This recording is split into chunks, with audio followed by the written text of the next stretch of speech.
All right, welcome to the February 24th Peninsula Regional Transportation Planning Organization Executive Board meeting. We plan to go till around noon. We'll start with welcome and introductions and then move into the agenda. So I will just call people, I'll start with I'll start with tribes. Actually, let me go from the bottom of the roster. Doesn't mean tribe should be at the bottom of the list. That's why I'll start there. And how about just acknowledge that you're here and correct my mispronunciation of your name if I do that? And how about your favorite form of transportation as a little check-in icebreaker? So for Squaxin Island Tribe, is Chad or Monica here?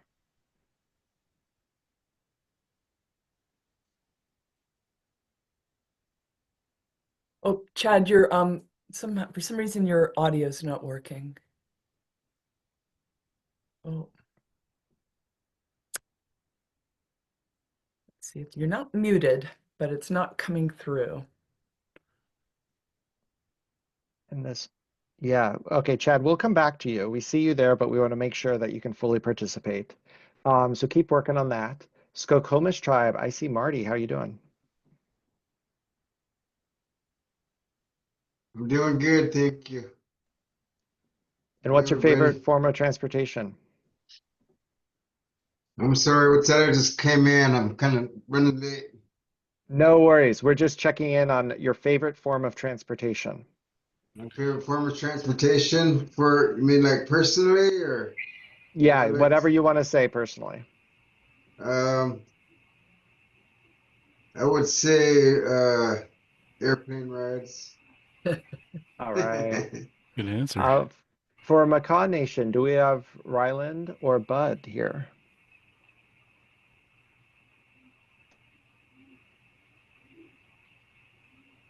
I don't think so. All right. For Lower Awaklam Tribe, Susan Matthews. No. All right. And Jamestown Sklallam Tribe, Wendy. Hi, this is Wendy Clark Getson, and my favorite form of transportation is the Hurtigruten Coastal Express. What is that? It's a 600 passenger historic Norwegian ship that goes up and down the coast, Of Norway. bringing food and people and items to coastal towns like a massive mosquito fleet. Thank you. For the ports, let's move to the ports. Oh, actually, let's go back. Chad, were you able to get your audio working? Can you hear me? Yes, we can. Okay, thank you. Chad Bedlington, Squaxin Island Tribe, new Planning and Community Development Director. I'll be serving both on TAC as well as the exec. My favorite form of transportation is by train. So Nice. All right, Clallam County, Mike French. Mike French, Clallam County Commissioner, and Chad just stole mine. I'll say specifically subways. It's okay. We can all share transportation. That's why we're into public transportation. Jefferson County, do we have anyone? That would be Kate, no longer, or Monte. I'm seeing. All right. Kitsap County, David? David Fort, Kitsap County, motorcycle. Ooh. Mason County, we've got Pat. Pat Tarswell, I don't know. Motorcycle's pretty good, but I've gotten old enough that it's a sailboat. Nice. And welcome, Pat, to the Peninsula Regional Transportation Planning Organization meeting. Bainbridge Island, Brenda or Joe?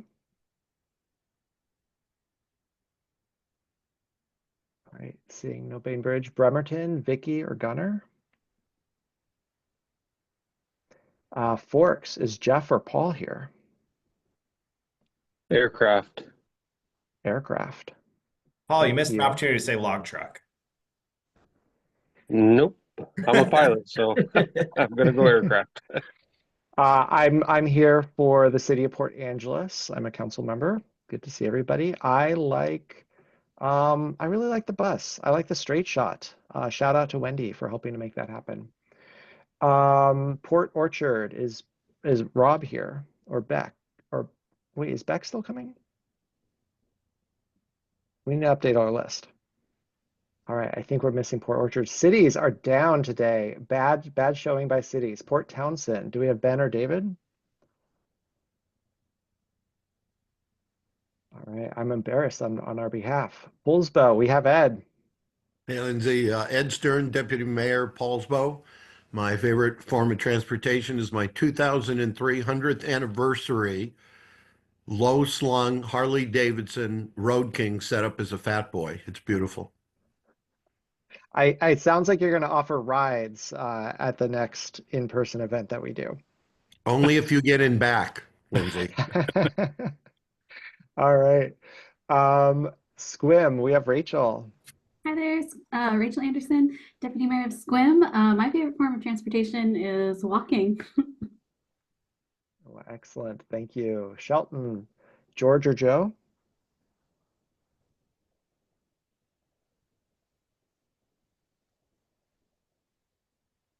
All right. Cities. Oh, we failed. We failed the test, but the transit agencies are here in force. So why don't you all introduce yourself in that room? Well, I don't know if you can really identify us. The hand waving, John Clausen with Kitsap Transit. Nicole Gauthier with Jefferson Transit. Jim Fetzer with Clallam Transit. Sorry, Amy, we didn't include you in this meeting. Yeah, what gives, guys? Are you all just assuming the bus, or do you want to answer the check-in? Well, I was going to probably to compete a little bit with Wendy is the Carlisle 2, which was a ferry boat that we have in our fleet that was constructed in 1917 and is still operating today. And then I would say just a bus, Jefferson Transit Bus, Clallam Transit Bus, Kitsap Transit Bus, Basin Transit Bus, all buses. Same here, all buses. All right, well done. Let's see. And then we have Amy from Mason. Go ahead, Amy. Yes, I feel like I need to say bus, of course, but I'm excited because I'm in the market for my first e-bike, and I'm looking forward to merging those two forms of transportation to try to form that into my morning commute from Olympia. I'm going to see how that goes once the weather improves a little bit. Nice. Port of Allen, Judy. Yeah, Judy Scott, Port of Allen. My favorite is horseback. Yeah, my second alternative would be a motorcycle, but primarily horseback. Awesome. Port of Bremerton, do we have Gary or Arnie?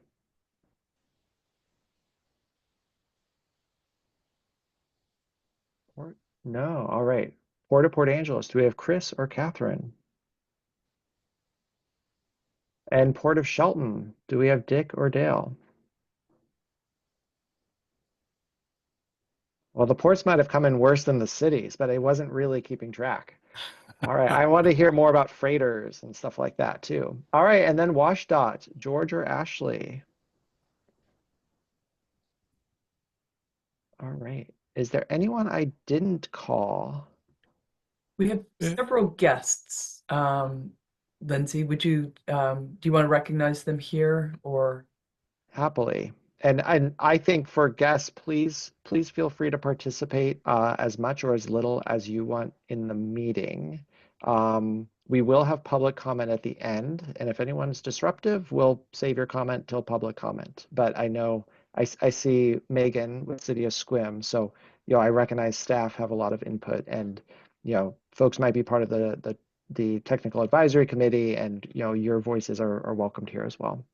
So, Thera, do you want to go through our guest list? Sure. Or should I just guess who? I'll start. Katie, you want to go, Katie Cole?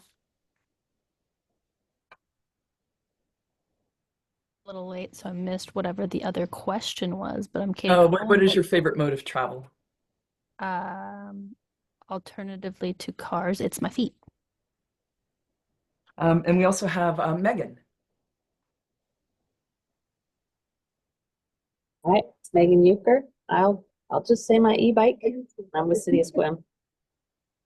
And Kyle. I live right by a bus stop, so I like to use that when it aligns with the schedule of where I need to go somewhere. And our featured speaker today, saved the best for last here, Steve. Hey, good morning. Steve Rourke, WashDOT Olympic Region Administrator, gravel bike. Is gravel bike different than a motorcycle? Yeah, pedal power. Oh, okay. Yeah. All right. And back to Kyle, if I can, LMTAAA. I don't know what that is. Yes, that is Lewis Mason Thurston Area Agency on Aging. We serve those 3 counties with a focus on older adults and family caregivers. Awesome. Thank you. All right. Did everybody have a chance to introduce themselves? I'll pipe in. I'm Michael Bateman, Mike. City of Poulsbo alternative. That's all right. It's all good. I share the passion for motorcycling, but my favorite I would say would be my stand-up paddleboard or my rowboat. Thank you. All right. Anyone else? Well, I'll try and go through the board agenda fast so that we can have more time on the good parts of the agenda. So we have an agenda, and we have for the consent calendar minutes from December 20th, 2024, as well as the state fiscal year 2025 Q2 invoice approval. Is there a motion to approve the agenda along with the consent calendar of December 20th minutes and Q2 invoice? So moved. Second? Second. Thank you. Any discussion on the agenda? I'm sorry, any discussion on the consent calendar, the minutes, or the Q2 invoice? All right, hearing none. Sorry, any discussion? Sorry, but I was on vacation and now I'm back. Is there any objection to the consent calendar minutes of December 20th, state fiscal year Q3, and the agenda? Please speak now. Otherwise, that is approved by unanimous consent. And if anyone is like, wait, slow down, just say slow down. You don't have to say point of order or anything specific. We'll figure it out. We're usually in agreement in this space, but we want to make sure that if there's something that we disagree on, we have time and a good process to do that fairly. I also see Vicky Grover from City of Bremerton just joined us. Good morning, everyone. It's Grover. Thanks, Vicky. And we did a check-in question of your favorite form of transportation. So you're on the spot. Freight. Excellent. All right. So we have the state fiscal year 2025 Unified Planning Work Program amendment. So we're after the 01/2025. 2024-2025 Unified Planning Work Program at $21,500 in supplemental RTPO funding from the WashDOT Multimodal Planning Office. As I just read that out, we'll do a motion, then we'll let Thera introduce this. So is there a motion to approve that? Well moved. And a second? French. All right. Thera, can you tell us more what we're doing? Sure. This is just for those who are new to today. The UPWP Unified Planning Work Program is PRTPO's budget for the biennium. And to make changes to that budget requires action from the board. And the change that we are bringing to you today is to add $21,500. This is for those of you who were here last year, you'll recall hopefully in December, you authorized me to submit a request to WashDOT headquarters for this supplemental funding. And this just helps backfill some staffing revenue that that we directed towards some GIS work earlier. So it doesn't really grow the work program so much as just sort of backfill some staffing time. And typically we would bring this to you for review and then approval at your next meeting. But since you authorized us to ask for the funding back in December, we thought we could ask for your approval today. We can't really start spending the money until we amend the UPWP. So happy to answer any questions about the funding or what purposes we'll put it to, but that's really what we're looking to do is just increase our budget by $21,500, and it all has to be spent by the end of this fiscal year, which ends on June 30th. Thanks, Thera. Any questions or discussion? We already have a motion. All right. Is there any objection to the motion? amend the Unified Planning Work Program to add in $21,500 supplemental RTPO funding from WashDOT Multimodal Planning Office. Hearing no objection, that is approved by unanimous consent. All right, next up we have an annual check-in with WashDOT Olympic Region Administrator, our guest, Steve Rourke. Thera, do you want to introduce Steve, or Steve, you're well known? Steve is well known. I'll just say, you know, Steve has been with Olympic Region for a long time, has been in the administrator role for, oh my, I'm going to get this wrong, Steve, 4 years maybe.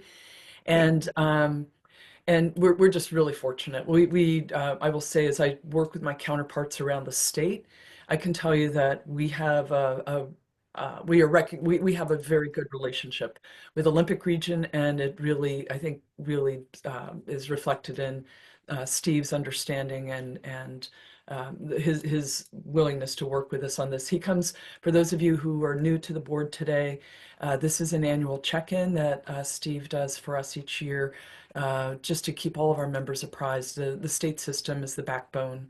The state highway system is sort of the backbone for our surface transportation, and there's nobody better to give us that overview. So Steve, thank you so much for coming, and I look forward to hearing from you today.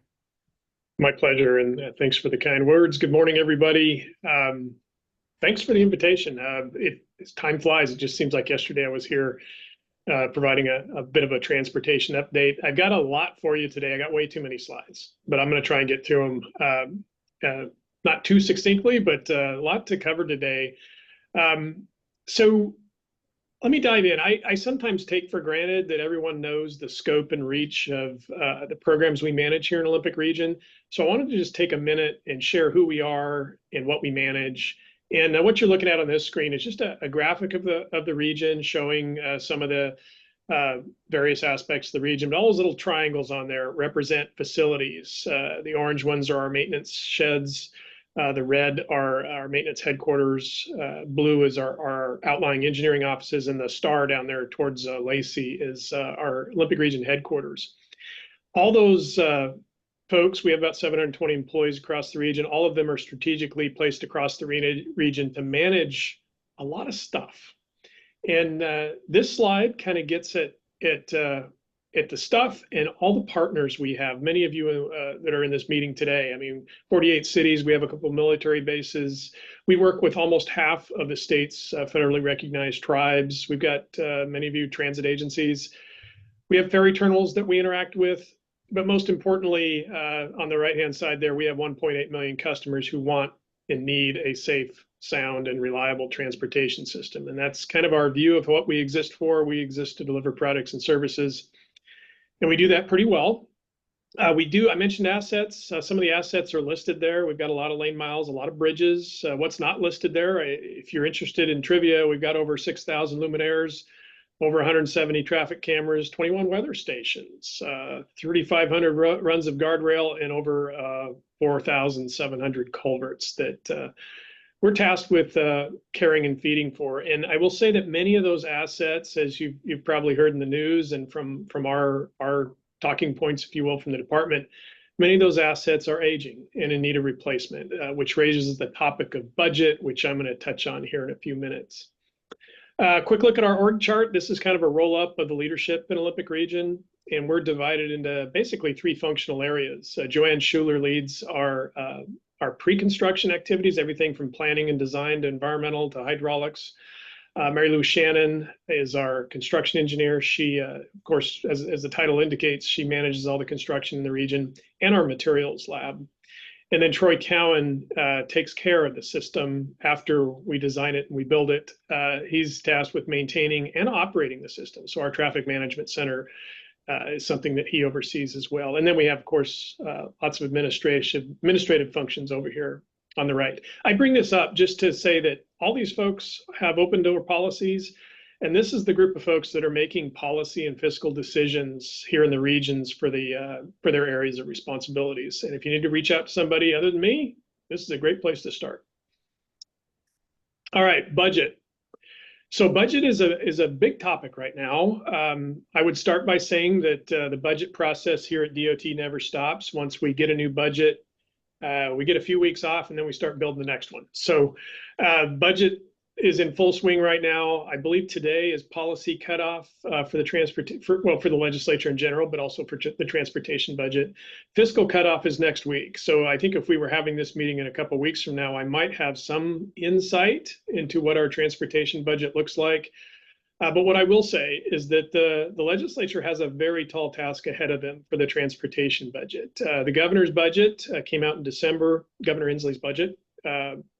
Governor Ferguson has not provided a companion budget, has provided priorities. And the governor has to submit a balanced budget, which Governor Inslee did.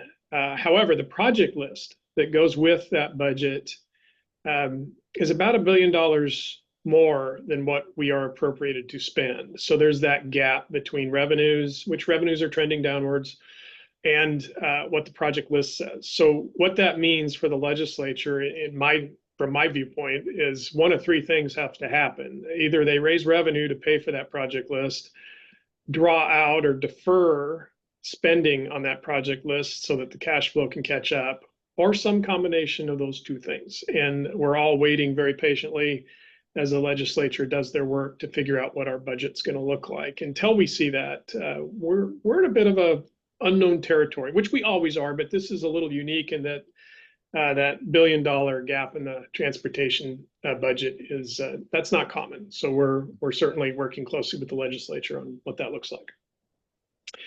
And I don't usually show, I don't think I've shown this in the past, but I thought, given the budget discussions, I thought I would like to contrast. This is showing our 21-23 budget in contrast with our current law budget, which is the 23-25 budget. And as you can see, our budget, our capital budget, nearly doubled from prior biennium to this biennium. On paper, if nothing were to change, our budget for 25-27 would be just shy of about 900 million. I don't expect that to happen. I think something has to be reduced in order to, unless the legislature surprises us and raises revenue. So we're going to see some of these categories of spending go down in 25-27, but I just don't know what that looks like. But I thought I would share this. It also shows our maintenance program budget and our capital facilities budget here. All right. And on the topic of budget, I always like to make a plug for needs. And, you know, we have needs in the safety program, in our ferries system. Fish, we have a $5 billion fish shortfall in a budget to deliver our injunction requirements of restoring 90% of the habitat. But this one, I just threw this slide in because I developed this slide about a year ago for a meeting with the Highway Users Federation. And it really gets at preservation, preservation of the system that we own today. I mean, the economy runs on the system we have today. And this slide kind of tells the story of historical preservation spending. And that green bar you see at the top, that's the sweet spot. We call it the lowest life cycle cost. That's when we should be repaving roadways. That's when we should be putting a new deck on a bridge or repairing a joint.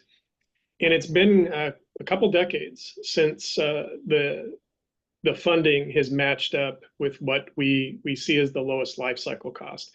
And what that means is our pavements are falling behind, and our bridges are as well.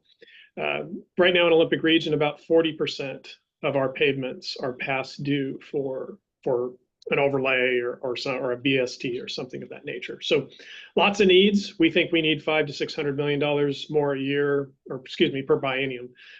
For our preservation program, both bridges and pavements. Steve, do you want to wait for questions at the end, or should we jump in? Oh, feel free to jump in. Sure. Back to the asset management. So what's the implication for your budget of not doing paving projects or maintenance on the schedule you like? And also, like, what is your expected useful life for a state highway? Yeah, good question. So, I mean, on the maintenance side, you're seeing it right now. You're seeing guardrail isn't getting repaired. Luminaires, when they get hit, aren't, barrier. There's lots of parts of the facilities and the assets that we manage we just can't keep up with because we don't have the funding.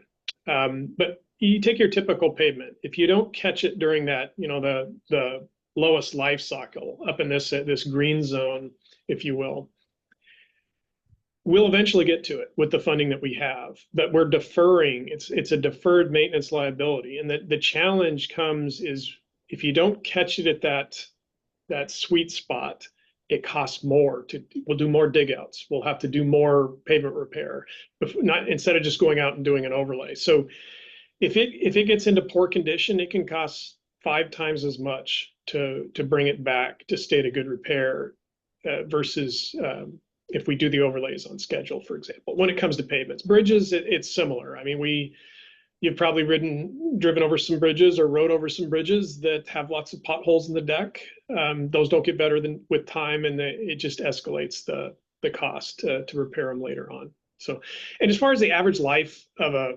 facility, our pavements are perpetual. They'll last forever as long as we maintain them and preserve them.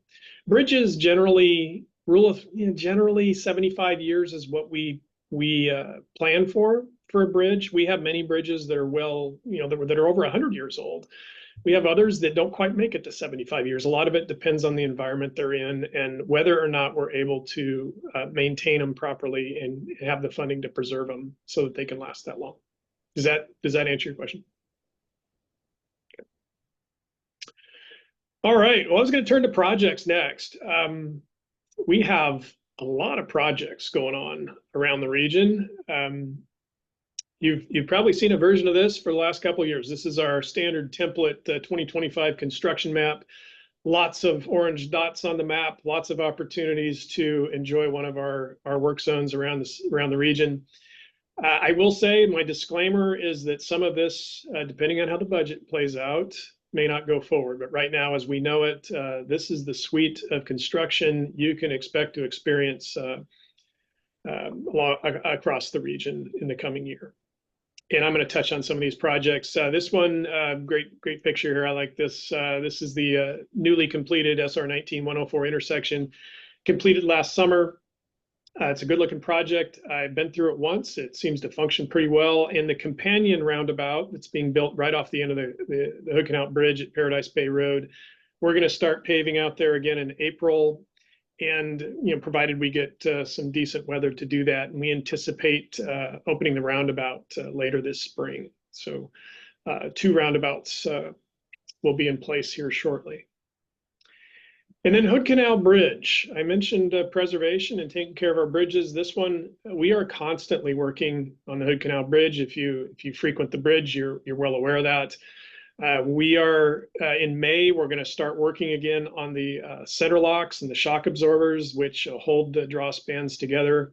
We expect that work to be done mid-summer. It is going to involve some closures of the bridge for construction purposes, and we'll be working with the community and making sure we get the word out as that work comes together. We don't have a schedule yet from our contractor. I would share with you our anticipated dates, but stay tuned for more outreach on when we'll be having unplanned, well, we consider them planned, but they're kind of unplanned construction openings of the Hood Canal Bridge. All right, lots of fish work going on across the region. This one I put up front because it has some pretty good impacts to it. It's a big fish program. 3 of these barriers are located right in Port Angeles. The 4th is out in Jefferson County in the Port Hadlock area.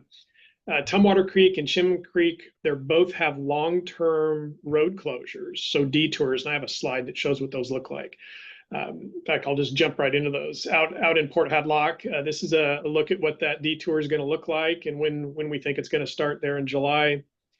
Going to be in place for quite some time. I don't have the exact date on when it's going to start, but that's coming to the community out in Port Hadlock. And then Tumwater Creek. This one's going to, I believe, March 3rd is the latest I've heard on when this will go into place. You're probably seeing some activity out there right now. This is we have a great video that is mentioned actually. I'm not going to play the video today, but I'm going to make a quick mention of it. Shows how to navigate the vehicular detour route, and we have a separate route for bicycle and pedestrians to use. And so we expect to be reopened to traffic by Memorial Day. That's our plan. And here's the video. Oops, I skipped right over it. There's the video. If you just Google Tumwater Creek WashDOT, it'll pop up on YouTube and give you a good sense of what we're doing from the detour standpoint. Steve, Memorial Day is usually a Monday. You mean that weekend or Memorial Day itself? Well, we plan to get it done before the weekend. It's construction though, right? So anything that can go wrong will go wrong, but we think we built in ample time to get it done. So, and then Lee and Enos Creek, a lot of conversation with the community about this when we've kind of shifted gears on our approach. The good news is we won't have any daytime lane closures for this project. You will see some nighttime closures to get things set up, to move traffic around, that sort of thing. We're going to be maintaining 2 lanes in each direction during construction. However, I do expect congestion through the area just from the distraction of having all the heavy equipment working and replacing these 2 fish barriers. So, but we will be maintaining 2 lanes in each direction, which is great news for the community. And then moving out to the west end, legislature provided $9.7 million to make preservation improvements out on SR 112, which is in sorely need of preservation funding. It's 9.7 million is just a drop in the bucket of what we really and truly need to get SR 112 where it needs to be. The focus of that money, we're looking at the highest and best use, and we've settled on paving from about milepost 0 to about milepost 7, and in that same area, we're planning to do quite a bit of guardrail work, some signing, and we have 10 culverts that we need to replace. There are a lot of eagle nests out there, so you're not going to see us start work till August. Probably after August 15th, I believe, is the window we have to start work after, due to the eagle's nest. But I'm not sure we'll get it done this year because we're starting late, but the work's gonna get going this summer. We're also doing signing improvements all the way out past Clallam Bay, just to spruce up some of the signing on that route. All right, more fish barriers. So last year, I think we had 5 sites along US 101 near Forks. Those were wrapped up in spring of 2024. This site, which I'm blanking on the name of this one, Wisen Creek, it's on the slide. There we go. Perfect. Wisen Creek, this is the one remaining we have to do. We finished one bridge. It's last year. We're going to finish the second half of the bridge this year. And that work should wrap up at the end of our fish window, which is going into September of this year. And then moving a little further south, we have just a bunch of fish barrier projects that we're moving forward. 8 new barriers are being constructed this summer on, across Jefferson, Clallam, into Grays Harbor County there. These are all part of a larger effort to replace 29 fish barriers on the Olympic Peninsula. All 8 work zones will have temporary 1-lane bypass roads. So kind of that shoe fly you might have seen if you've driven the peninsula recently. That's kind of our best mode to get these get in and get out quickly and get these built efficiently. Speeds will be reduced to 25 mile an hour in the work zones, so you'll see a signal set up to make alternating traffic. If you're like me, every time I go through there, I hit every single one of these red lights. So I'll just say, pack your patience, and we'll get through it together, and work will be wrapped up at the end of this summer. And then May Creek, just right there at the Jefferson-Clallam County border. Really challenging project. This project, it's 40 feet down to the culvert in really poor soils. So we've elected to build a bridge at this location, a big bridge, 175-foot long girder bridge is being constructed out there. Work is expected to wrap up in the fall of 2026. So a multi-season job. Challenging project, but exciting to get this one finally across the finish line. And then lastly, on some of the fish work in Clallam County, there we've been working in the Blinn Gardner area. Several of these have already been completed. You see a graphic there showing the 3 that remain. They're all expected to get wrapped up this year. So good news there. We will be out of the way at between Sequim and the Discovery Bay area. In outreach, I just wanted to, I threw this slide in. My communications director asked me to throw this slide in. This is going to be another busy construction season, and I feel like a broken record. I've been saying that for 3 years now, but outreach is key. making sure the communities know what we're doing, why we're doing it, what it's going to look like while we're doing it, how they can get information and plan their trips is super important to us. And we have all sorts of tools we use. It's not always successful, but we do our best. And if you ever need any information about our projects, please feel free to reach out. We want everyone to be informed so that they can make good decisions regarding their travel plans.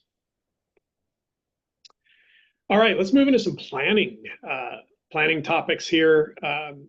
Several things. The next 4 slides I have kind of get at some of the work we're doing in our planning office. These are just pointing out the RTP updates that are coming up and due fairly soon here. It's coming faster than I seem. June just seems like it's right around the corner. And periodic updates here. We have two major. Well, what was I going to say here? Well, George tells me we're prioritizing based on, so he's got this high, medium, low there. We want to fully analyze kind of the impacts on the state highway system. So where we're seeing growth, we're really focusing in those areas specifically. So the dark green circles there, those are areas where we are seeing that growth and if you will, the impact on the state highway system. So those are pretty important updates for us to make sure we get across the finish line in good order. So anyway, lots of updates coming. I put Thurston on there just for your information, but lots of updates coming. And we do have a couple studies. I'm going to talk more about GORST. I have a separate slide for the GORST study that is we're right in the middle of that one, but we have a chronic, CED stands for chronic environmental deficiency. And that project is getting underway. It's going to deal with the resiliency and flooding in the Pish River Valley.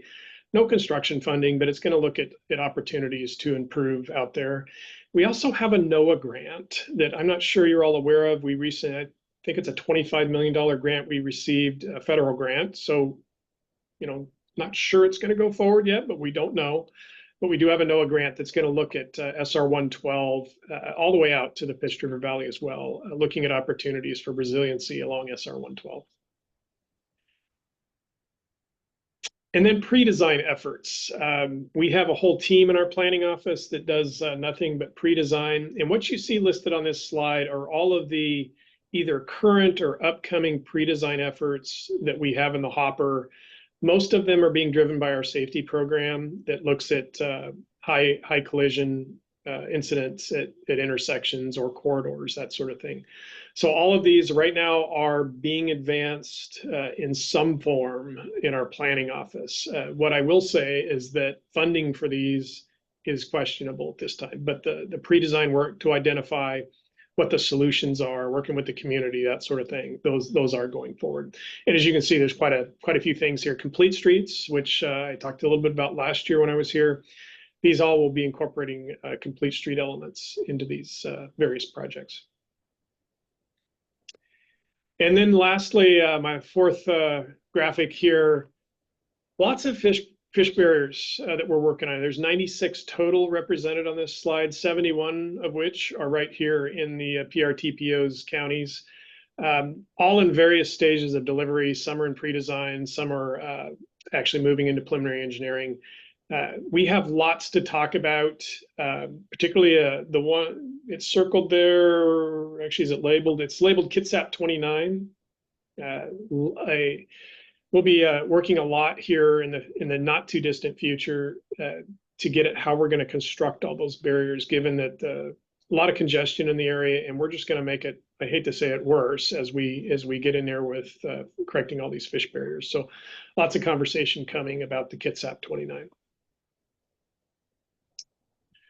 All right, moving into some of our larger capital projects that are in the works. Belfair Corridor, I think we've talked about this on numerous occasions. The environmental assessment is done. This summer, we're moving into an access hearing because this is a limited access highway. There are a couple of breaks contemplated in the environmental assessment at Romance Hill and Log Yard Road. But otherwise, it's a limited access facility, which means we have to do an access hearing before we can move into right-of-way acquisition. So that's going to take place this summer. we will move into right-of-way acquisition, and then that time frame, the time it takes for us to acquire right-of-way is really going to drive the advertisement date for construction bids, which right now, late 26 is probably optimistic. I think 27 is probably more likely, but we're going to advance it as fast as we can. US 101 Complete Streets. So we have a paving project. I think many of you are probably aware of this project. We went through a pretty heavy community engagement, open house process to identify complete streets improvements in conjunction with this paver. What you're seeing on the screen here are the near-term investments that we want to make, notably roundabouts at Taylor Cutoff and Mill Road. There's another slide I didn't include that has all the long-term things, which at some point to meet the complete streets requirement, we'll need funding to implement. But for now, these are the complete streets investments that we're planning to do in conjunction with the paving. Job is expected to go in 2026. And the Simdars bypass, been on the books for many, many years. We did a pre-design effort several years ago to identify what you see here on this screen, kind of the frontage road concept with closing the accesses at Palo Alto and Happy Valley, and making improvements to the making improvements to the interchange in addition to completing all 4 quadrants of the interchange. We are going to need to do another, I'm hoping, brief complete streets analysis for the interchange itself, because when we did that pre-design before, complete streets wasn't a requirement. So we are working, we're working with the city of Sequim. We're exploring them helping us get this off the ground and moving forward with that pre-design effort, and perhaps even some of the preliminary engineering. So we're working on an agreement there to move that forward. Job is currently fully funded for all phases.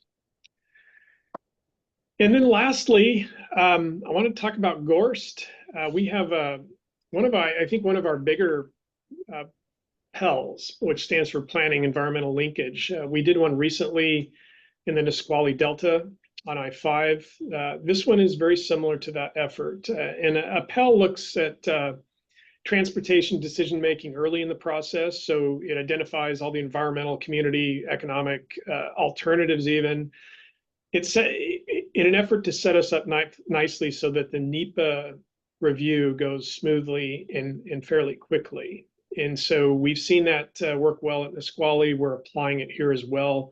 We expect to have this PEL report published in the spring of 2026. And as you can see there, we've got we've got an online open house that's live, runs through March 11th. We're going to have an in-person open house next week.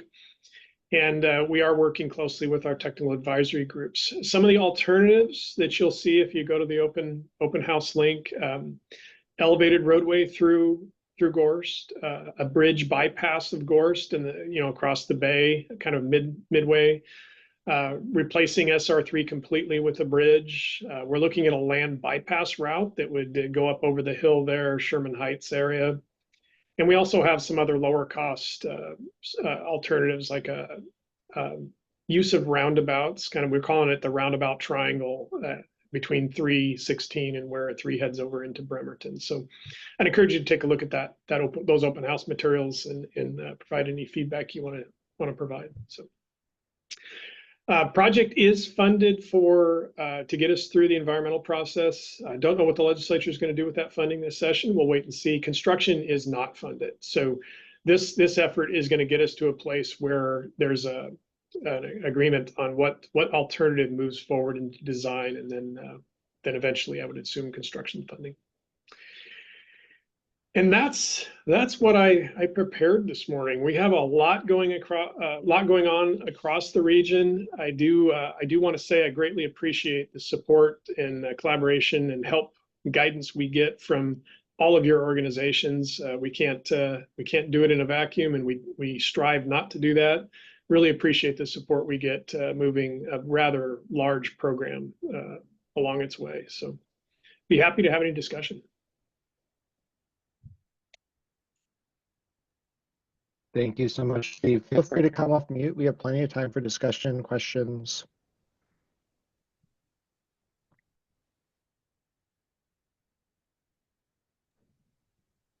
maybe I'll start. Oh, I see Wendy's hand. Go ahead.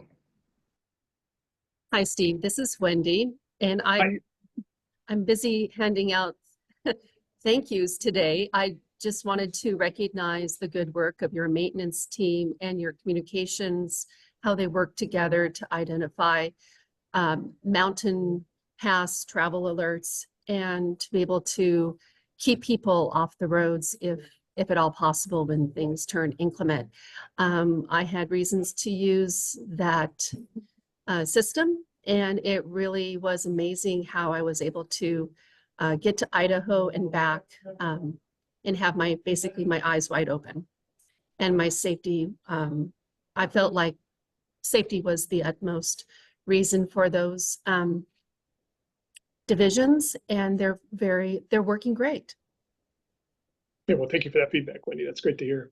And I will say we prioritized, so we saw some of these storms coming, and we prioritized, we had some tough decisions to make between, do we fix guardrail and third-party damage, or do we save the money for snow and ice? And we made a conscious decision to put the money into snow and ice so people can get where they need to go safely. Thank you. I wanted to ask about removal, and it seems like you might have said that a lot of the work on the Olympic Peninsula is getting, like there's an end to the barrier removal. I'm curious how that compares. I think Kitsap, it sounds like, is a longer timeline. How does that compare with the rest of the state? And also, since I'm asking, what's the monitoring plan for post-construction on these different projects? Yeah, monitoring post-construction.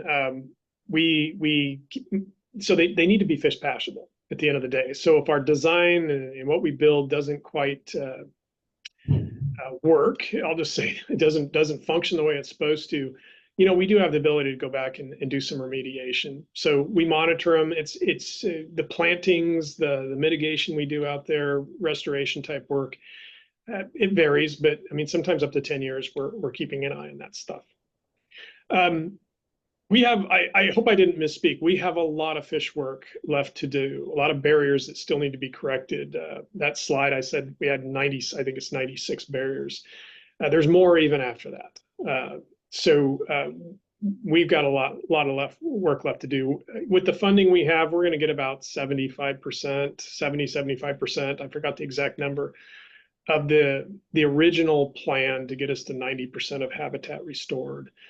Here in Olympic region, we're roughly half of the statewide barriers. So you got to keep in mind, there's barriers across the state, but the injunction, which is really what the funding is targeting, is in Olympic region and what we call our Northwest region. So if you can, basically the greater Puget Sound area. So we have roughly half of the statewide injunction barriers. That's the term we use to describe those particular barriers right here in Olympic region. And yeah, we hope with the funding we have, we hope to get to, as far as we can, but we need a lot more. And the reason, the $5 billion figure that you probably heard to get us to 90%, part of what's driving, several things are driving that. One is things are costing more. In the barriers that remain, some of them are very expensive. I think about Peabody Creek, which runs underneath downtown Port Angeles. That's going to be a very, very expensive project. And so I don't want to say we did the easy ones first, because we did a lot of challenging ones, but we did quite a few of the easier ones first. They cost less. And that was because of time, right? It takes time to get these complex projects across the finish line. So I don't know, does that get at what you were asking? It does. And I hope efficacy of fish barrier removal and the habitat potential for the hatchery or for the salmon is a key part of that consideration as well. So thank you for that explanation. Ed, I see you. Yeah. By the way, we are seeing salmon return in a lot of places too at these corrections. So, yeah.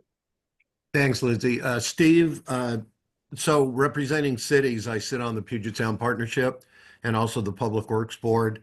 Representative Theringer in your district has expressed concern about utility relocation in conjunction with the fish passage. Of course, you're familiar, Steve. He had a proviso in the last session that funded that utility relocation study. We're going to be with Public Works Board presenting that to Puget Sound Partnership here this spring for discussion. Just a FYI, and there's some discussion going on about the possibility of reapproaching the courts that ordered the finding that WashDOT is responding to, such that could it be more sequentially arranged, prioritized, so those culvert and bridge work you're doing are in conjunction with upstream and downstream, and there might be tribal support for that to approach the court. I don't want to say I know that for a fact, but there's some questioning concern about the efficiency of spending that $4 to $5 billion, and could it be done more effectively? And that's without criticism to WashDOT, because you're responding to a court order. Yeah, I've heard similar conversations. I know the governor's office is getting engaged in those conversations, and we see some of those opportunities for efficiency, but the challenging thing for us is we're directed through the transportation budget to fix specific locations, and we are an executing agency, and if there's not funding to do, like, for example, a county or a city barrier right next to it, well, we don't have the flexibility to pay for those. So what do? We just charge ahead with fixing at least part of the barrier. And that's, we see some of that. And I know there's conversations going on around it. So, yeah. Thank you. I see Marty. Yeah, I had a question for you, Steve. The project in Gorst, the alternatives that, what is the process on which alternative that WSDOT will go with?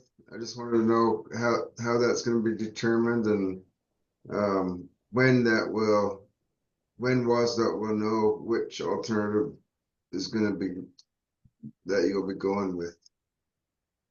Yeah, so the work we're doing under the PEL is it is intended to refine that grouping of alternatives that we put out there. So we're taking the public input, we're taking all the environmental impacts, the cultural and historical resources. It all kind of gets brought together in a great big funnel, and we start then ranking or scoring or deciding which alternatives meet the needs of, I'll just say, the broader community. So it's best way I can describe it is it's a process that takes into all that information and perspectives and data on what a project does or doesn't do to the natural and built environment.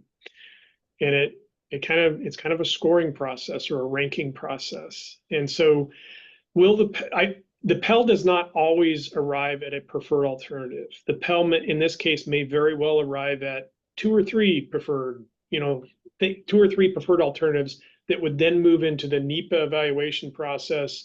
And the NEPA process is where you actually, you look at your purpose and need for the project, and the NEPA process will eventually drive a preferred alternative that moves into design. So the PEL, we're going to be done with that in spring of 2026. I don't know. It's going to depend on what we hear and the feedback we get. Will it kind of gravitate towards a preferred alternative, or will it have, two or three still left on the table that we move into the NEPA process? It's a very flexible process. So I didn't really answer your question because I don't know how this process is exactly going to play out. But in general terms, it's just evaluating all those impacts, taking the community perspective. I mean, cost can play into it, but not always. So, does that help? Yeah, it helps. Okay. Thanks. Thank and you. A quick follow-up before going to Wendy. Why is that a NEPA and not a SEPA, or National Environmental Policy Act, and not State Environmental Policy Act? It's just by nature of the size and complexity of the project, and potentially the funding. If there's any federal funding, it triggers a NEPA nexus. Thank you. All right, Wendy. Hi, Steve. I wanted to say again, I'm grateful that we had a wonderful, Jamestown Slalom had a wonderful presentation from a DOT hydraulics manager about stormwater best management practices. And I wanted to say that I got the full recognition that Washington is going to become a leader in stormwater retrofit. And I wonder if you have any comments on the work that you're doing. Yeah, we've identified a lot of places around the region, around the state for that matter, that are in need of stormwater retrofit. The challenge is funding. So, whenever we pave more than 5,000 square feet or add more than 5,000 square feet, we're obligated to do stormwater treatment. But there's a lot of other types of projects when we're out there that it doesn't trigger that requirement. And so it does come down to money. I mean, and I will say sometimes we're conflicted. If you have $100,000 to fix a bridge joint, but to do the stormwater, it's $200,000. Do you fix the bridge joint or do you wait till you have $200,000? So there's a little bit of that has to be considered. But overall, we are, as an agency, we are taking more and more steps to treat stormwater when we're kind of a one touch while we're there, take care of it while we're there if we can afford to do it. Thank you, Steve. If I could add to that, the part that really wowed me was that there is so many new features and combinations of features that are creating stormwater retrofit systems that they're not even aware of what to call them anymore. There's so many different creativity in science. And I'm going to kill my audio so you don't hear this background noise. Yeah, there are a lot of new techniques out there. They're all system additions too. So we add a catch basin, we add a filter here. It's all things that have to be maintained as well. And so that's something from a needs. I talked about needs earlier. It's our maintenance crews that have to go around and by permit requirement, we have to clean those out periodically. We have to clean out the ponds and all that. It's a cost, right? So there's that element of it too that we are tracking closely. So it's a funding conversation because if you just look at our budget, the money we have for dedicated stormwater retrofit by itself is extreme. It's a rounding error in our budget. So we don't have dedicated funding for it. So it really does fall to those projects. And then long term, how do we maintain it all? It does add up over time. But we're working on it. Thanks, Steve. I see Pat. Yeah, forgive my being a rookie here, but I was trying to take notes as you were discussing the freight corridor on Highway 3, and I can't quite make sense of my notes. Could you give me a quick review of that so I can straighten up my notes? Because that's what I get asked about. Yeah, we're through the environmental process, and you can't purchase. So that's a brand new greenfield corridor. We have to buy the right of way, the property to build the 5-mile section of new highway. So you can't purchase right of way until you're through the environmental process. And because it's limited access for the most part, we have to, by statute, we have to go through an access hearing to make it limited access. And so that's step one. Now that we're through the environmental process, this summer we're going to do an access hearing. In that, when we're through that process, we will begin the property acquisition process, which I can tell you can easily take 18 months, sometimes longer, to get through and we can't rush that, right? And the last thing we want to do is use our eminent domain powers to take the right of way. So we want to go through a negotiated process. That's where I say the uncertainty is. How long is it going to take us to acquire right of way? The earliest I see the project going out for construction bids would be late 26. I think it's likely to move into 27 just because of the time it takes to acquire all that property. All right. Thank you. You're welcome. Other questions? We still have about 5 minutes planned. We can, of course, let Steve off the hook early. I'll ask. Go ahead. Sorry. With the hearing access, is that public or is that something that's only with WashDOT? And when do you notify people if it's public? It is public. It's actually it's a hearing, so there's a court reporter, all of that.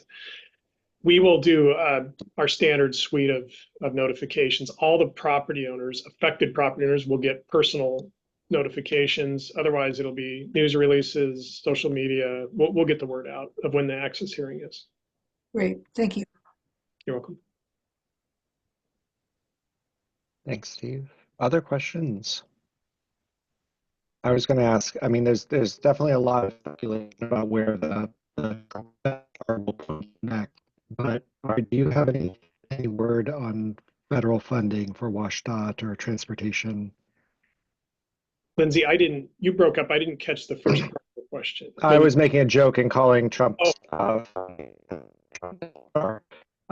where it's going to point. So do you have any updates, from WashDOT on federal funding, federal, like anything that's certain besides just the speculation that's all around right now? Yeah, I think what I don't have anything certain. I don't think any of us do. I think what's already obligated sounds like it is going to move forward on the federal level. But newer things, your guess is as good as mine. And I know we're working with our federal partners, FHWA, to kind of get a better understanding of what the approach is going to be at the federal level. We have two big grants here in Olympic Region. We have an infra grant for the Hood Canal Bridge of $51 million, and the NOAA grant I mentioned earlier, that's $25 million. Those are two grants that I really have no clue what's going to happen. But in terms of our what we call formula funding, we think that's going to be fine. But if something isn't obligated, I think your guess is as good as mine. And we're finding out probably about the same time you do. Yeah. Thank you. All right, last question. Going once, going twice. Steve, thank you so much for your presentation, for all of your work, and for being such a great partner with Peninsula Regional Transportation Planning Organization and all of our members. Really appreciate it. I don't know if you're sticking around for the rest of the meeting or you're taking off. No, I have another commitment, but thank All you. right, thank you so much. Thank you. All right, thank you. Bye. All right, next up on our agenda is a legal services agreement with Port Angeles City Attorney, or proposed agreement. Dara, take it away. Yeah. So late last year, we learned that we needed to get new legal counsel. Just quick background especially for the new folks. Since let's just say since 2019, Kitsap County Prosecutor's Office has provided PRTPO with legal services. We don't need a lot, but sometimes it's just nice to have some over-the-shoulder advisement to make sure we're doing things right. And so late in 24, the Kitsap County notified us that due to budget or staffing shortages, they were unable to offer outside contracts. So in October, the board heard a plea went out looking to see if anybody had the capacity to provide us with this service. And in December, you heard that Port Angeles city attorney has offered to take this on. So what I'm bringing to you today is the draft services agreement, a draft services agreement between the Port Angeles City Attorney's Office and PRTPO to provide legal services to PRTPO. The contract very nearly mirrors the service agreement that's been in place all these years with the Kitsap County Prosecutor's Office, so very little change. And I'm bringing it to you for your consideration. Again, typically we would bring this to you, and we can do this, bring this to you to review today, and then come back and take action on it in April. That is what your formal process would call for. However, we discussed this in December, and if there are no questions or desire of members to ponder this for the next 2 months, we would ask if it's possible to take action on it today. Until we have this in place, PRTPO has no legal representation, and the best way to ensure that something would pop up is to have no legal representation. So just sounding a little paranoid, but definitely having something in our back pocket, knowing that if we needed to turn to somebody for advice, that we have that would be good. Bill Bloor is Bloor is the city attorney for Port Angeles, and he's been great to work with. And so I turn it to you for any questions that you might have. And if it is the board's pleasure, we could go ahead and take action on that today. So I think the first question would be well, maybe we should do discussion, and then what I'll do is I'll ask if anyone has concerns on taking action. And if anyone does, then we'll just wait till our next meeting. But if nobody does, then we can consider a motion. So I see Pat, you raise your hand. My only concern is being an alternate here and not, I probably won't be involved in this anymore. I hate to commit, my vote for Randy because he would have a better understanding of what's going on. He'll be back on Monday, but I wouldn't want to hold it up either because it sounds like you definitely want to have something in the bag for legal representation at all times. It's just, it's where we live these days. You have to have it. So that just a concern. Thanks, Pat. There, did we have anyone else besides Attorney Bloor? No, that was the only person who stepped forward. Yeah. But I will say, oh, go ahead. I was just going to say that Randy was part of those conversations late last year about the need to do this. So he is not in the dark totally. I appreciate your concern, Pat. But yeah. Yeah, and now starting my 8th year on the Port Angeles City Council, I think Bill Bloor has been a fantastic attorney to work with. He's very knowledgeable on municipal law issues in Washington State. And I'm really excited that he offered to step forward to support PRTPO on this. And that city manager approved that as well. Are any other discussion or questions for Thera or the group before I ask about deciding today or deciding at the next meeting? All right. Is anyone concerned about taking action on this today? Meaning, does anyone want to wait to approve this legal representation agreement until our next meeting? All right. I don't hear anyone. So is there a motion to authorize the chair to execute an agreement with City of Port Angeles for PRTPO legal services? So moved. Second. Moved by Judy, seconded by Mike. Any further discussion? Does anyone oppose the motion to enter a legal services agreement with the City of Port Angeles? Hearing no objection, that passes by unanimous consent. Thank you all. Next up on the agenda is an update on the statewide RTPO funding issue. Thera? Sure. This is something, again, I'm going to give just a tiny bit more background because we do have some new folks sitting around the table today. This is a part of a statewide, this is about a statewide effort to increase the base funding that supports RTPOs like Peninsula RTPO and others. It is an amount that comes from the legislature, is appropriated by the legislature for this purpose, and it is then allocated by WashDOT to the 17 RTPOs in Washington State. That dollar amount is very nearly unchanged from 2004.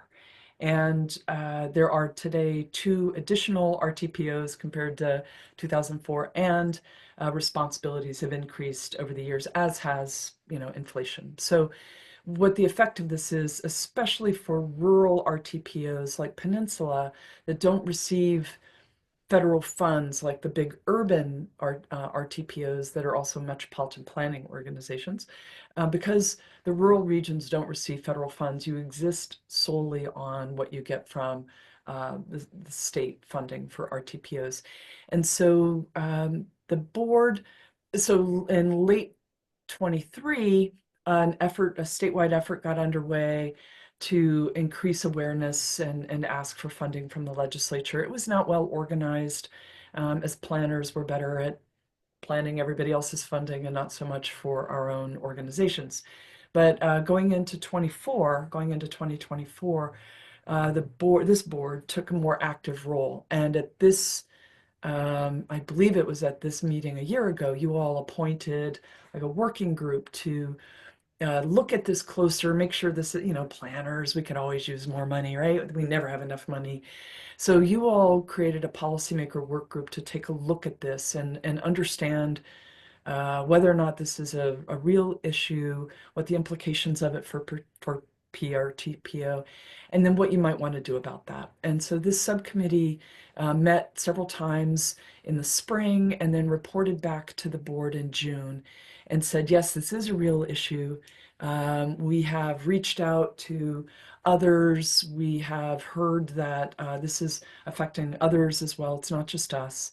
And there was a sort of a sense as we worked with the other regions that really the level of work that is entailed in just being an RTPO without even being anything big and complicated takes about it should take to do it right about an FTE's worth of work.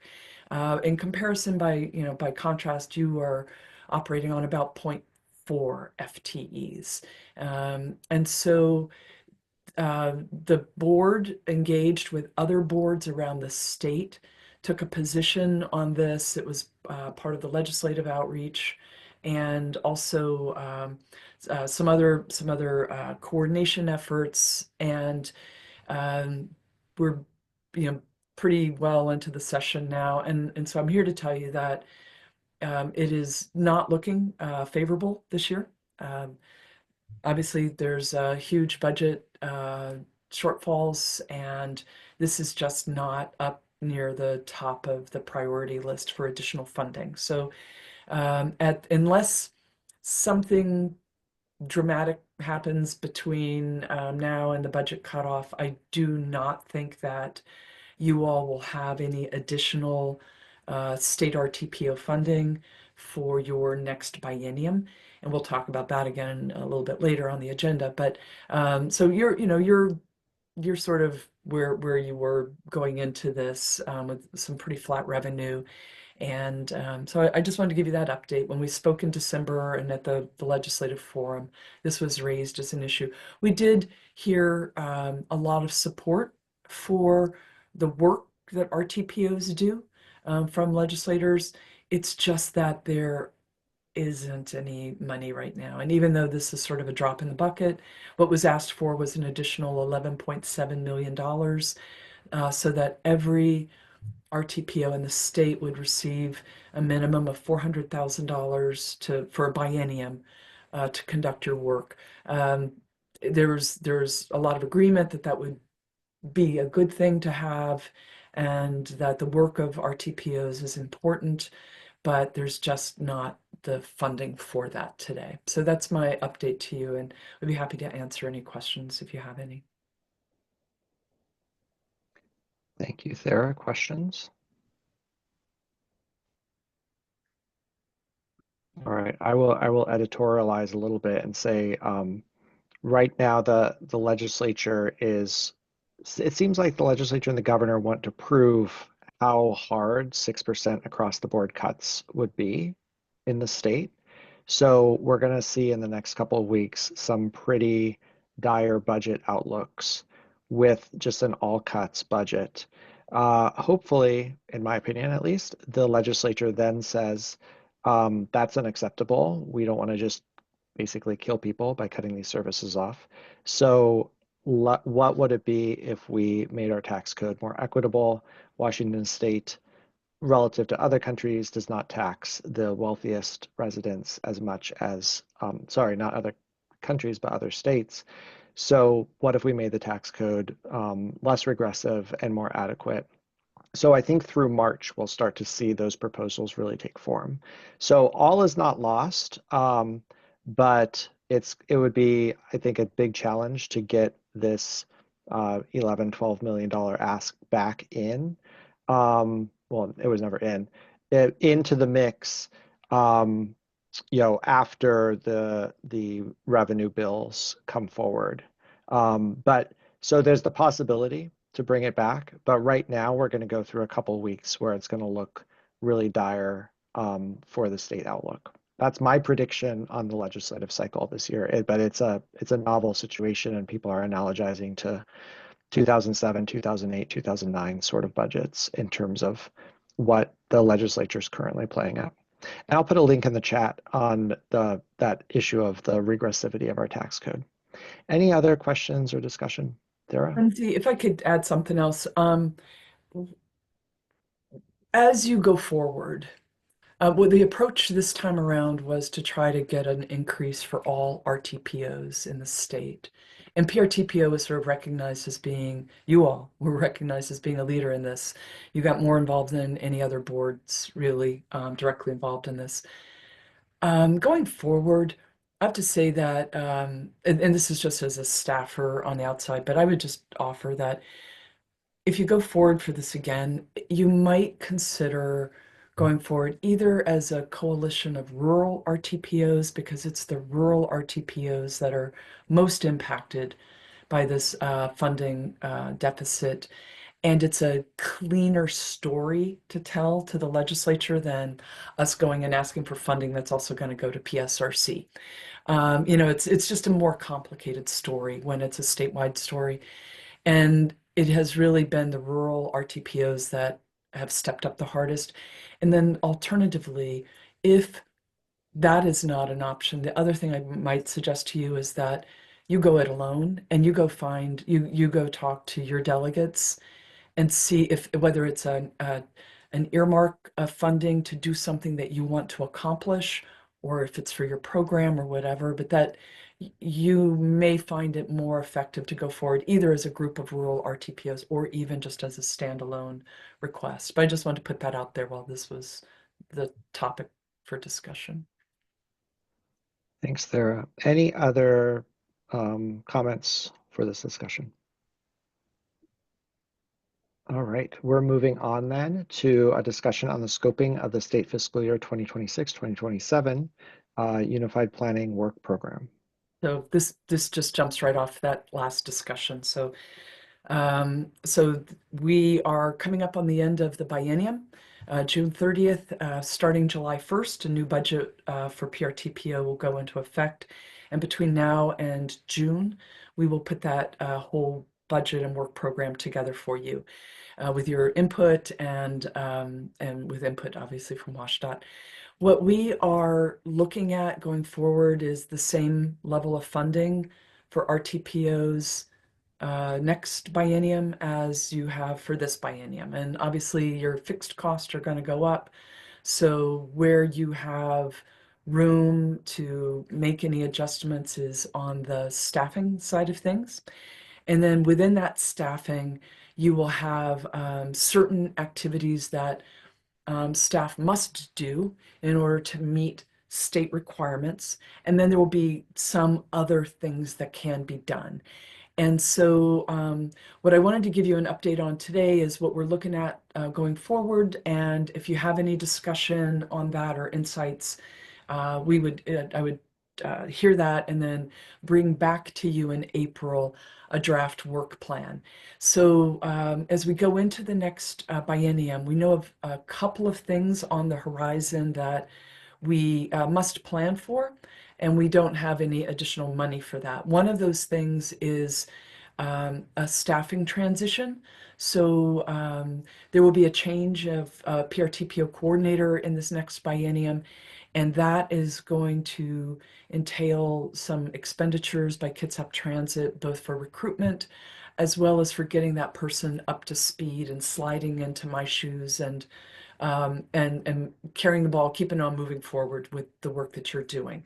So that is one thing that we know that we need to plan for. And right now, what Kitsap Transit is asking us to sort of pencil in for that, they haven't really started that process yet, but that we might be expecting about $10,000 of expenditures for that. The other thing that we need to plan for is something that you are required to do, but that you have not yet received funding for, and that is to update your human services transportation plan. And that update is necessary in order for members to be eligible to apply for and receive consolidated grants from WashDOT. And so we must complete that update. WashDOT has traditionally in the past given PRTPO some funding to do that work. We do not know if we're going to get that funding. They've also in the past have given PRTPO federal money to do that work, which is extremely problematic for PRTPO. The way we're structured, we're really set up to handle state funds, not federal funds. So there are a few wild cards up in the air that we don't have answers to right now going into this work plan. I'm going to assume that we're not going to get funding. So we're going to go into it with a pretty tight belt on this. If we get funding between now and June, we will add that, so it'll be easier, but it seems to be easier. It seems to be better to go into it with a tight belt scenario and loosen that belt if we have the opportunity to do it, as opposed to reverse that the other way. And I want to let you know that when we did the update, the last plan update was adopted in December of 22. And we structured that in such a way that if it were necessary to update that again in the future on a shoestring budget without support from WashDOT, that it could be done.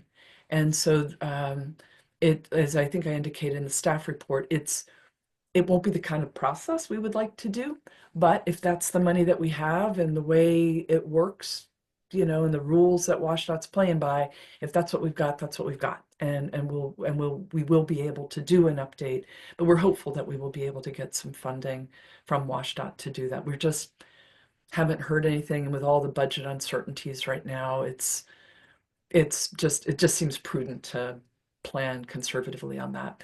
So those are two things that we know of coming up that are going to have to be included in the work program.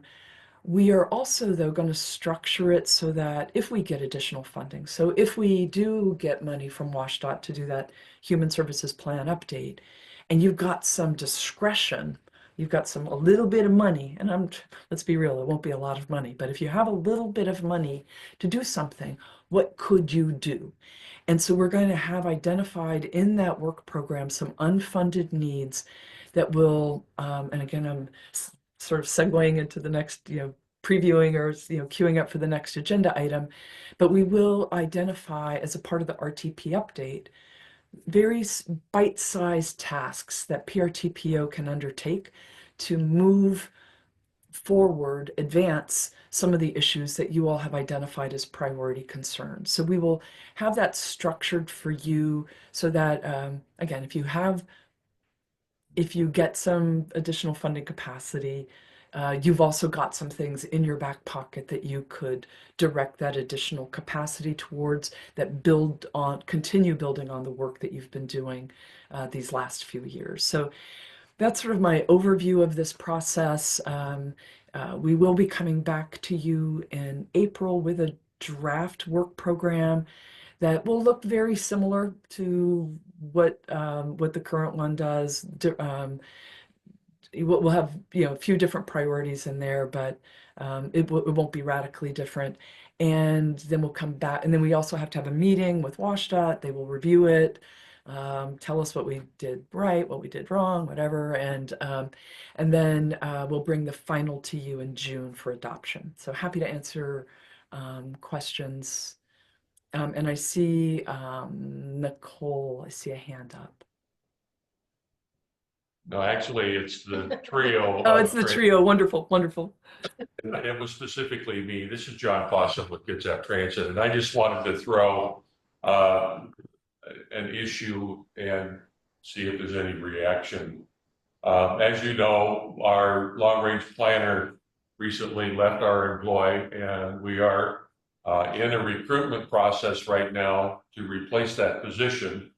But we were talking internally about maybe if we get some good candidates, we should be looking at not only replacing our long-range planner, but possibly bringing on someone else that could cover both the role that Thera is doing for us now and maybe what Ed was doing for us as our staff person. So right out of the chute, we would save as a PRTPO any recruitment costs because Kitsap has already gone through that process and we already have applicants that we could be looking at and interviewing. So it's more of an idea than a proposal at this point, but I just wanted to throw that out to see if anyone had any strong feelings one way or another. Clearly, before I could add another position, I have to take it to the Kitsap Transit Board for approval.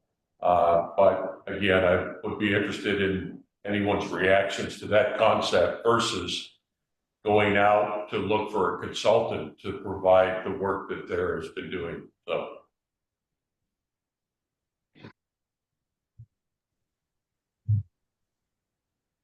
Thank you, John, and thanks for that thinking on how to make that work.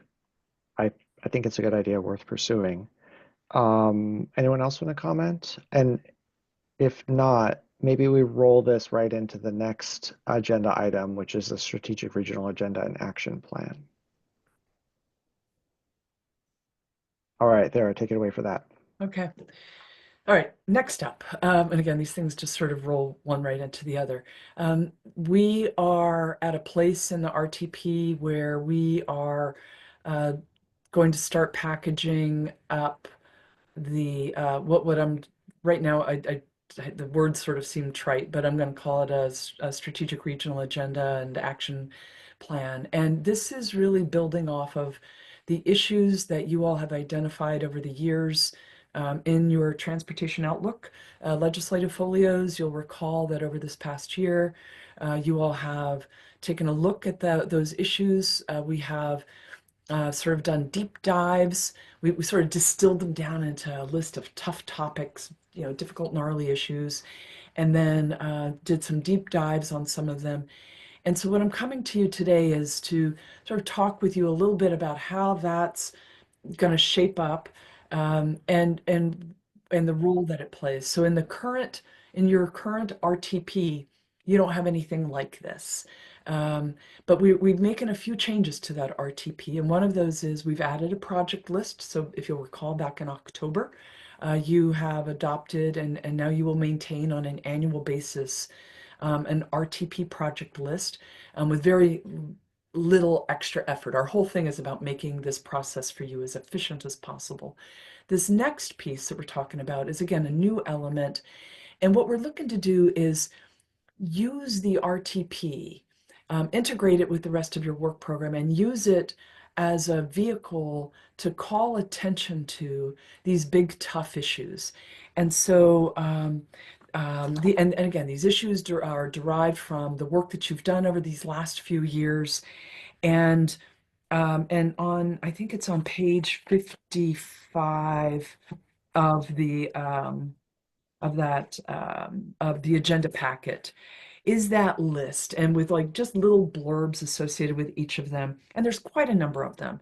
We're going to come back and talk about the Hood Canal Bridge operations and expanding long distance intercity bus service and increasing the reliability of ferry service and operations and increasing regional resilience and promoting safer travel for all and being an effective regional member. But there are a lot of other ones in there too. So you'll recall the increasing federal funding flexibility and defederalizing small rural projects. That stays on the agenda list, until you all are no longer having to be concerned about those issues. That will stay on the list. Other things, enhancing the region's readiness for electric vehicles, and the importance of broadband. Ed, you have helped PRTPO be sort of a leader among the RTPOs in the state and recognizing the value of broadband for alleviating travel deficiencies in rural places, because now they don't need to travel as much with broadband access. So there are a lot of things that have been on your list that you're going to kind of keep on that list as a watch list, continue doing some things in those areas so that when issues pop up and you need to go to the legislature, or you need to turn to the public or whatever, you could say, we've been watching these issues for a while and we want to call to your attention that these are important matters to the region and why. But then there'll be some other things that you can actually tackle, move the needle. I keep talking about as moving the needle on some of these things, even though you don't have very much money. The kind of things that get the ball rolling on some of these big gnarly topics don't take a lot of money. They take a big table. They take the right people around the table. They take subject matter experts coming in and talking to others. They take coalition building. And those are things that, and they take education. These are all things that fall within your purview, within what you do on a regular basis. And so we are going to come up with a short list, a not terribly long list of some items that we're going to spell out in enough detail that if you have $20,000, let's say, to direct towards a discretionary item of your choosing, well, actually you won't have to, but you may choose to pick something off of that list and say, given what's going on in the region right now, or at the state level right now, or in budget processes right now, or given the opportunity of these other events, we want to focus on this thing. And you'll either be giving perhaps a new coordinator housed at Kitsap Transit or a new consultant. You'll be able to point to this list that's in your RTP and say, we want to do this. This is within our means. Or I might also say off of this list, you might have a member who wants to go pursue a grant for it. Whatever else is happening at the state and federal levels, there will continue to be grants available for work. And so if there are things that are, that you can point to in the RTP, because that RTP, we're trying to figure out how to help you better leverage the power of the RTP. And I will tell you that if you have planning needs that are identified in the RTP, whether it's you as a board going to solicit funding for this, or a member or any other stakeholder going to get funding to do any of these projects, the fact that it's in the regional transportation plan gives it a status in those grant processes that can make the difference between it being a competitive project or not so competitive in terms of securing funding. Though what I've spelled out in the staff briefing looks at a couple of examples of how we might be presenting these action plan items where we're looking to provide enough context so people understand what is the problem that we're trying to address, how it can be addressed, and then, what are those next steps to do that? We're not looking to solve those problems. So like improving Hood Canal Bridge operations. That's a big thing. Getting the ball rolling on it is not a big deal. And that's about just reaching out to the right players and inviting updates, having briefings from subject matter experts, building support with your federal delegates to go to the Coast Guard and say, we've got some issues with the policies that govern Hood Canal Bridge openings. So those are all things. The ultimate solution might be expensive, but you're not worried about that. What this action plan is intended to do is to start those conversations so that as that coalition builds, as that opportunity presents itself, this region is prepared to hand to the entity who is going to carry this forward the materials that they need, the communications they need, the support that they need to then pick up the ball and run with it. So the thinking behind it, we're not going to get into too crazy of a detail on scoping, but we can sort of tell, that's a 1 bite-sized chunk. That's a 2 bite size. So you could see in there. I've kind of got these approximate breakouts of $1 sign up to $4 signs, and again, this is very specific to the work. These next steps to be done, not the cost of the ultimate solution, the ultimate strategy, but what would it take to make some meaningful, make meaningful progress on any of these issues, some of which really don't even have easy answers, or you know, we don't even know what the answers would be, no matter how expensive they are. And some of you might say, well, why would we don't have any money. Why would we put some of these like impossible topics in our long range plan? And it is because they are impossible topics. These are big issues that are going to affect most or all of you at different times. It's going to affect your ability to provide transportation to your communities between now and 2050. These are questions that really can be best asked and discussed at a regional table because of the expertise that all of your members bring to this. PRTPO itself is neither an owner nor an operator of the transportation system, but all of you are. And so what we're trying to do is identify those big topics and those meaningful next steps that can start advancing this discussion and bring these matters to the attention of those who need to be paying attention to it, bring the right combinations of people together who ought to be talking to each other, and take full advantage of the regional table that you have as an RTPO. So that's the intent behind it. I wanted to have you have a chance to talk about this and ask questions about it before you see it in sort of a more finalized or fleshed out format, which will come back to you in April to look at. But this is, you've probably heard me mention, or hopefully remember that I've sort of mentioned this sort of strategic agenda action plan, and you're probably wondering like, well, what in the world is she talking about? And these are the kinds of things that I would see going into that. So would love to turn it over to you. And then when you after we've answered those questions, I'd also love to give you a little sneak preview of what is shaping up online for the RTP. But before I do that, I'd like to hear if there's any concerns or questions or thoughts about packaging up these tough topics into a regional strategic agenda to keep an eye on, and then an action plan of discrete things that you will keep current. You will take a look at it at least every 2 years. As you learn new things, as some of these things cross them off, we'll probably have some new things going on the list. So this is not meant to be a static. This right here and the project list will be the two parts of the RTP that sort of stay current. And so that you can do that, you can keep your long range plan current with minimal outside resources and spend less time planning to plan and more time actually doing stuff. So that's the intent behind it. All right. Yeah. Does anyone have a problem with what Thera has said? No, just kidding. General discussion and questions.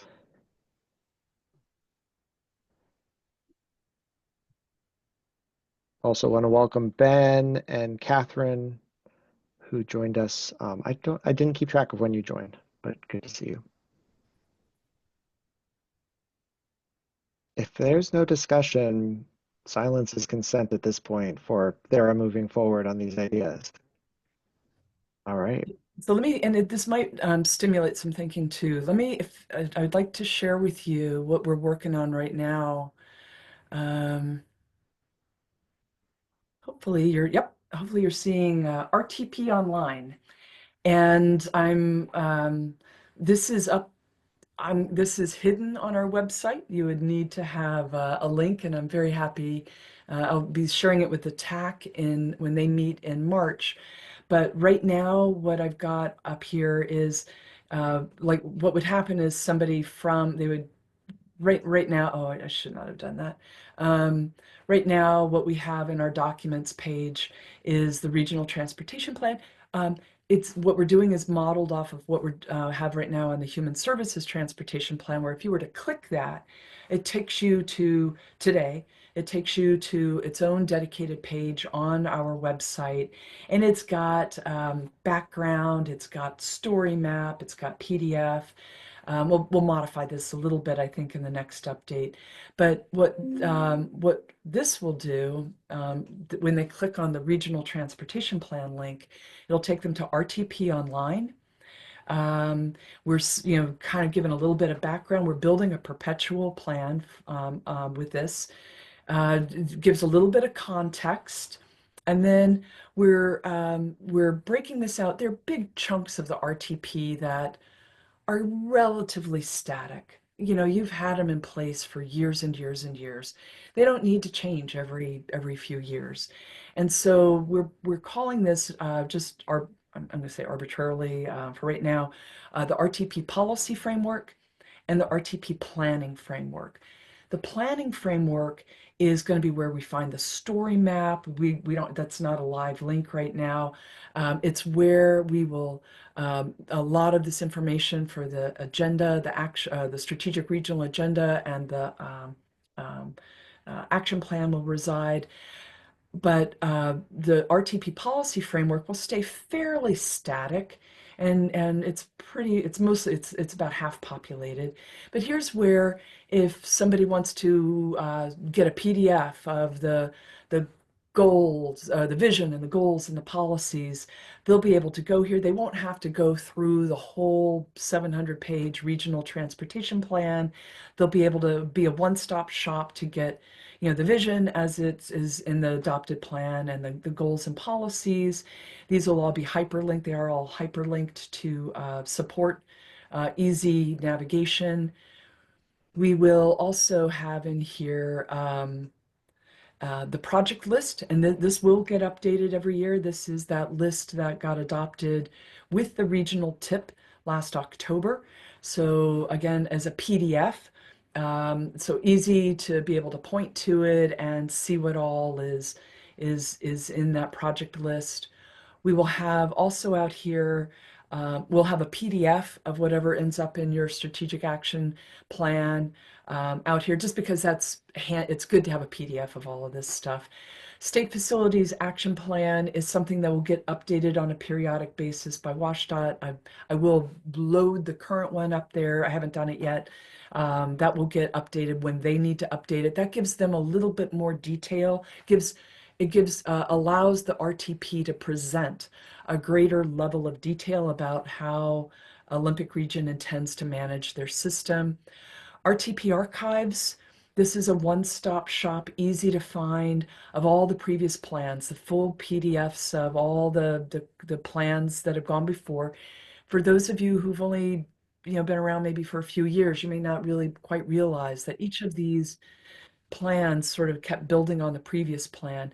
This one here is the really, really important one, because this laid out what we use today for consistency determinations. This laid out, that 1995 plan laid out the concepts of multimodalism, coordinating transportation and land use, cooperation between jurisdictions.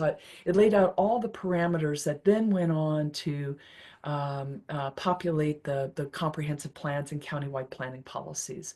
So all of this will be available, you know, again, one-stop shopping, always online. We'll also have up here, we're going to talk with the TAC about this in March, and again, you'll be hearing more about this in April, establishing sort of a perpetual consistency determination, so that it makes it easy for, I'm going to say, for WashDOT to check the boxes it needs to check, and for all of our members to get that documentation that every so often they need to have to give to a granting agency. So we'll have all of these things in here on the static list, on the static side of things. And then probably the part that the public would be most interested in, that's going to be, you know, the most relevant to the day-to-day kind of stuff, is this RTP planning framework side of things, which again, I don't have that populated yet, but that's going to be a story map with links to data and all of that. And on the subject of data, I will tell you that now we also have this is live on our documents page. So we want to make sure that people can get to stuff like data from a couple of different places. So we are required to present sort of a systems profile, transportation system profile, as a part of the RTP, but not everybody would think to look for it in the RTP. So we have access to our online data portal here, which will check all the boxes for the RTP stuff, but is also intended to be a resource for our local members to be able to come and find information that's might be needed for grants or that type of a thing. This is not where people are going to go to get data to design a construction project or anything like that. But this is really that little bit higher level data that'll give you a lot of the information you might need for grants or reports or briefings, that type of a thing. And then you also have out here, oh, I hope it works on this computer. I've been having problems with my IP address. Okay, that I'm not going to show you this. It's got an issue with my IP address, but it works for other computers I have. But the demographic profile, which is again population, race, ethnicity stuff. We're really focusing on the demographic profile, which again is live, on those equity factors that are still a part of all of the state grants, looking at, and in particular for the Human Services Transportation Plan, where we're really concerned about people who do not drive because of age or income or disability. So that's what we really try to highlight here. And you'll be able to see it for the region as well as by individual jurisdictions. So that's just really, we're excited to be able to start putting some of this stuff up, and hopefully, if all goes well and I don't have a technology meltdown, which is also very possible, but assuming I don't have a technology meltdown in the next 6 weeks or so, we will have all of this available for the TAC to take a look at, and yeah, and so yeah, we're kind of excited about that. So let me see if I can get this to stop sharing. I have minimized way too many things here. Okay, there is all of you. Good. And stop sharing. There we go. Too many layers. Okay, so that was my little overview of where we're at. And I'm, again, happy to answer any questions. And I really hope, I mean, we're trying something a little different, but the intent of it is to allow you to keep this plan current, to have this plan provide value to members as leverage to support their efforts at getting grants, to maintain and retain that coordination and consistency between all of your local comprehensive plans, and also to provide direction for you all as you have capacity within your work program to take on additional work, and know that what you're doing is going to build on previous work and advance things that you have identified as regional priorities. So again, happy to answer any questions that you might have, but that's my spiel for you. Thank you, Thera, and thanks for all that amazing work. Any questions, comments? Marty? I don't really have a question. I just wanted to say it's a lot of information, but I followed along with most of it. So just wanted to thank Tara for all that information. Really helpful. Thank you, Marty. Thank you. Amy? Yeah, I just wanted to follow up on that and say, for a small transit agency, sometimes it's really hard to pull all that data together. So I really appreciate your data and demographic profiles that are already there and ready to go and easy to drop into a grant. So that's a great feature and I really appreciate it. And I'll be sharing it with some other entities around here in Mason County that regularly come to me for that kind of information. So they'll have a spot to go and do that themselves. Thank you. Sure. I will add, and piggybacking on your comment, Amy, it's possible, I'm hopeful that as you all start working with this, we will identify other data sets. Like you'll go like, oh, could you, what about this one? We're all looking for this kind of data. Can you go find it? And so we're designing this in a way that you can add additional information in there and package it and format it. The other thing that we're doing is to the extent possible, and again, the sad part is I'm probably sound like a GIS expert compared to most of you.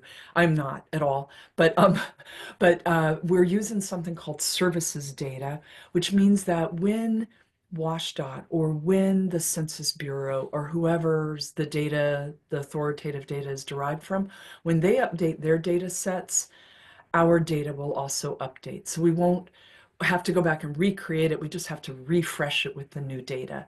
So again, everything we're doing is trying to give this a long shelf life and have it add value.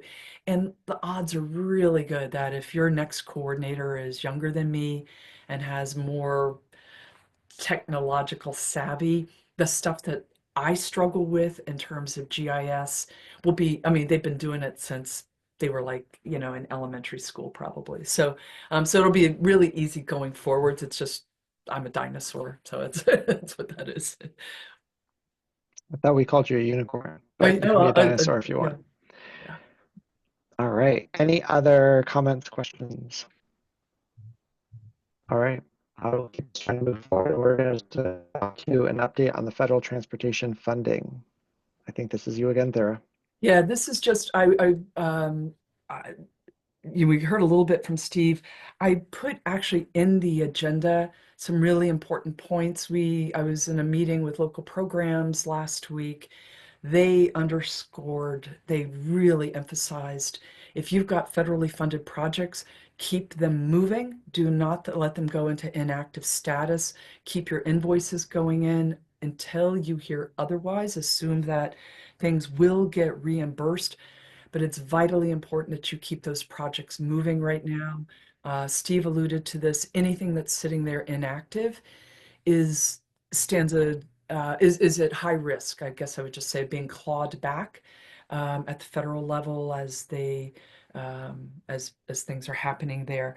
The other thing for the 3 rural counties that allocate rural STBG funds, your obligation authority targets this year, expect them to be 3.5% to 4% higher than last year. And again, local programs is really emphasizing you have got to meet those targets. And what that means is that you are going to program a minimum amount of money and keep that moving, because otherwise Washington State stands to lose money. And before that happens, local programs will sweep that money that you did not get obligated and put it on to other projects elsewhere in the state. So they are very aggressive at making sure we do not lose money as a state, but that just puts a burden, more of an emphasis. It is your burden to bear, but it really underscores the importance of keeping that going. And then the last thing I just heard yesterday from local programs is that all FHWA project approvals now, if you are getting a project under contract, a federally funded project under contract, they go through a new step now. They now all have to go through, the approval is now granted through the office, FHWA's Office of General Counsel. And so expect that process to take longer than it has in the past to get your project finally approved. And to that end, the STIP, they think that this is sort of maybe why the STIP approval process is taking longer. The January STIP amendment was due. We would have expected, in the before times, we would have expected that approval to come last Friday. And as of yesterday afternoon, it had not yet come. So just know that everything at the federal level is going to take a longer time. Your NEPA process is also going to take a longer time. So just build more time in, but still try to keep those projects moving. That's my update. You all may have heard some other things as well, but that's the latest that I've heard. Thanks, Thera. Use the context clause if you need to in the Constitution. Any other updates? Anyone want to jump on the federal funding train before it goes off the cliff? All right. Public comment. I don't think anyone is here not associated with a member, but anyone is free to make a public comment. Would anyone like to comment to PRTPO? Going once, going twice. I don't think anyone wants to. All right, no public comments. And then member updates. This is an opportunity to just share topics of general interest for everybody involved here. So please do raise your hand if you have an update.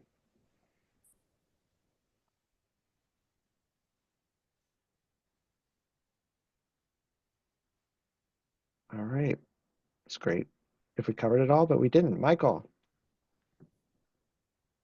I'll just give you a very quick update. We're very excited that the next phase of our Knoll Road project, we got very good bids, and we're going to be starting in the spring on the next phase of one of our big projects. So we're excited about that. Thank you. Where's that road? That is on the east side of Poulsbo. You know, the roundabout that we just built and the new road, that's the southern end of that corridor. This is the northern end of the corridor. It goes from about just north of the high school all the way up to Lincoln Road. We'll make that final connection all the way up, and then at some point in the future we'll fill in the middle gap, which is, you know, actually a built road now. It just needs to be rebuilt. But big corridor serving the whole east side of Poulsbo. Project started in 1992, and we're now getting implementation happening. All right, thank you. I think Thera's going to send out WashDOT's PowerPoint presentation from earlier in the meeting. So look for that if you're looking for it. Any other updates? Anything else for the good of the order? Going once, going twice. It's great to see everybody hang in there. Hopefully we'll be here 2 months from now. And this meeting is adjourned.